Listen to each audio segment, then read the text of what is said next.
Bueno, iniciamos o curso político unha vez pasadas os días de Nadal nun contexto obviamente malo, comparando os datos do 22 de decembro cos datos do 10 de xaneiro, que son os datos que o Sergas facilitaba. Vigo é un concello onde se incrementan os casos, unha tónica xeral nos grandes concellos deste país. Ten que ver, obviamente, para nós cun feito bastante irresponsable de pretender salvar o Nadal ou de pretender facer creer ao conxunto da poboación que facer chamadas a acudir a cabalgatas ou facer chamadas a espacios comerciais ou a infraestructuras recén inauguradas, que iso non iba a ter un impacto obviamente sobre o nivel de contaxios e ese nivel de contaxios propagarse aínda máis, toda vez que as persoas que acuden a estes espacios logo foron as casas familiares a celebrar o Nadal, e isto abre para o ano 21 unha situación de extrema incerteza e de preocupación, porque Vigo é unha cidade que vive dunha parte moi importante da súa economía, do sector servicios e novamente da hostelería e do sector comercio, e o impacto que poida ter este incremento importante e inaudito, xa digo, dos casos de contagios COVID na economía, pois dende logo vai a ser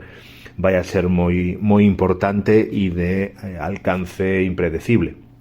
Pero nosa cuestión que queríamos poñer en riba da mesa eran os retos políticos que afrontábamos non só esta legislatura, senón que nos entendemos que eran dous retos importantes e casi centrais nos últimos anos, quizáis nos anos de mandato como alcalde de Abel Caballero, que era a renovación das dúas grandes concesións de servicios públicos que ten ahora mesmo o Concello de Vigo, que é a concesión do transporte e que é a concesión do suministro de auga e saneamento. Sumado isto,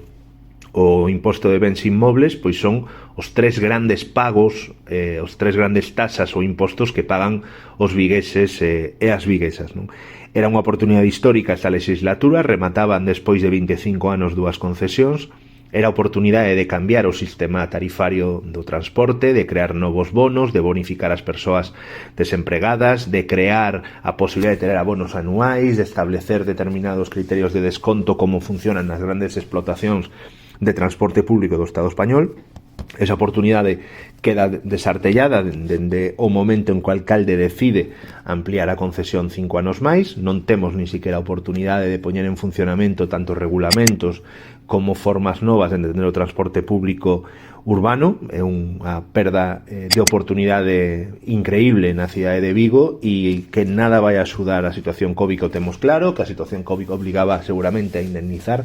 pero onde logo había outras fórmulas antes de optar por facer decorrer 5 anos máis de concesión, que ademais o que abren é a espita a que as concesións en períodos de 5 anos se vayan renovando ata un máximo de 35. Por outra banda, cando xa todo o mundo entendía que íbamos a un novo sistema concesional, entendendo ademais que había un cambio tarifario e ese cambio tarifario iba a vincular a un novo prego concesional, o alcalde decide ampliar 5 anos máis tamén ao suministro de auga e o saneamento. A dúbida que nos entra e que non é resolta polo alcalde, nin siquiera cando se lle piden explicación, responde con todo tipo de descalificacións, era se hai 100 millóns de euros de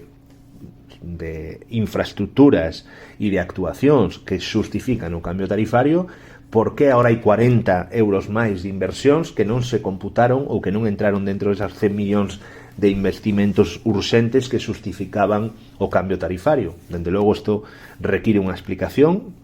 Si realmente hai inversións urxentes, o único que hai é un intento de justificar que os 29 millóns de euros que di a Qualia recaudar polo servicio de abastecemento de auga e de saneamento en Vigo, pois teñen que seguirse mantendo incluso cun cambio tarifario que evite pois eses 30 metros cúbicos de consumo mínimo bimensual. É dicir,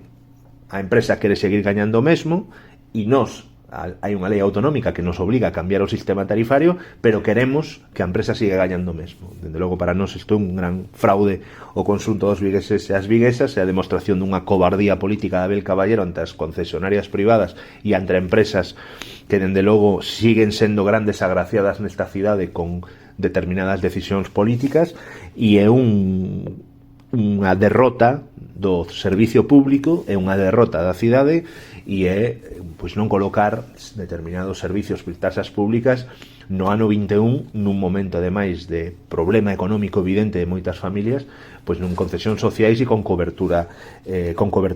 mínima da xente que está pasando peor na nosa cidade.